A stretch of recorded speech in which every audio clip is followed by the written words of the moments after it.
Hello guys, magandang tanghali sa inyong lahat. Ay ituturo ko sa inyo kung paano gumawa ng AI photo. Ang AI photo kasi mga idol, kahit kung ano nasa isip mo, pwede siya mangyari. Kaya lahat ng nasa isip mo mga idol ay pwede mo siya gawin sa AI photo. Ang gusto mo mangyari, anong itsura mo, kung nasaan ka, at sinong kasama mo, ganyan yung AI photo mga idol. Kaya ituturo ko sa inyo kung paano gawin. Kaya step by step to mga idol ha. Sundan nyo. Ano lang to, dahan-dahanin ko lang para sigurado na masusundan nyo yung ituturo ko na AI photo mga idol ha. Ito na mga idol. O, ito na tayo ha. Ang gagawin natin idol, pupunta tayo sa Google at ito tayo mag-click. Click natin yan. I-type natin yung ChatGPT. Yan, tapos click natin ito, ChatGPT. Then natin siya mag-click. Tapos, ang next na gagawin natin mga idol ay magtatanong tayo o utusan natin si ChatGPT na yung gagawin natin na prompt na Englishin niya para gawin niya English. Kasi siya matalino siya. Kaya sasabihin natin dito, please translate this to English para siya yung gagawa ng English natin. Pero ang gagawin ko dito mga idol ay magtatagalog lang ako mga idol. Titingnan nyo kung paano ko gagawin. Ano? Please translate this to English. This is my prompt. Tuldok.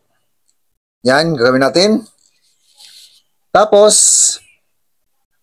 siyempre, magtatagalog ako mga idol.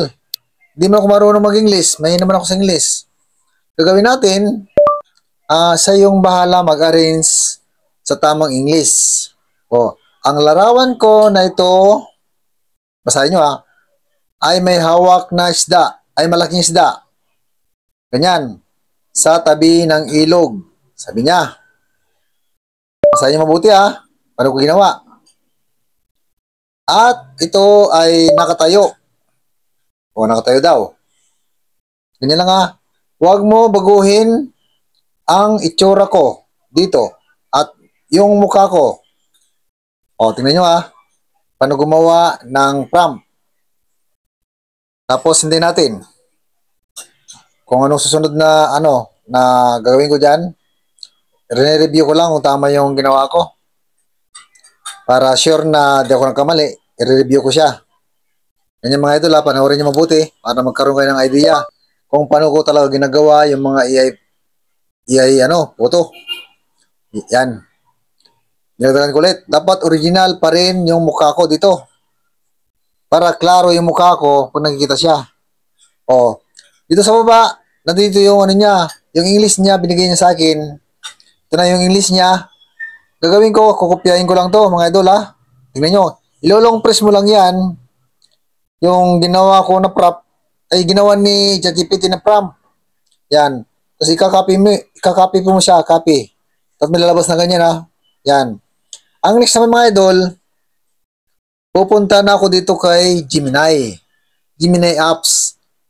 Itong Gemini apps mga idol, sana yung gagawa ng picture o siya magbibigay ng picture sa akin. Describe, sabi niya. Dito ko naman ikakopy paste yung ginawa ko na prompt na Tagalog pero in English ni ChatGPT. Ito na siya mga idol. Ito na binigay niya sa akin. Tapos yung plus, lalagay ko ng picture ko yon.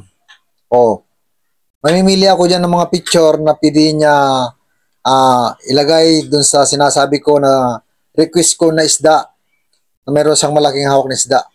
Yung mga idol, yung picture ko. Yan.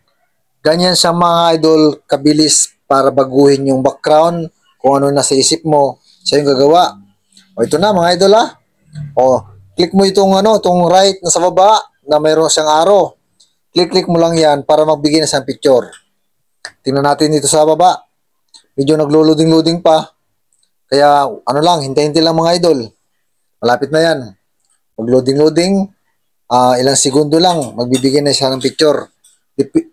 Yun. Ito na, tingnan natin Malapit na. Ito na mga idol. Ito yung request ko na isda mga idol. Ganyan lang kabilis magbigay si Gemini. Kung ano nasa isip mo, yun ang ibibigay niya. Tapos ngayon, ilulong press mo lang doon sa taas. Yan, ilulong press mo lang. Kung nagustuhan nyo mga idol, yung tinuro ko na AI photo, at baka naman mga idol, baka pwede naman isang like lang dyan at isang share. Okay na sa akin mga idol at maraming salamat sa lahat ng nanonood po sa akin at magandang hapon po sa inyong lahat. Bye-bye mga idol!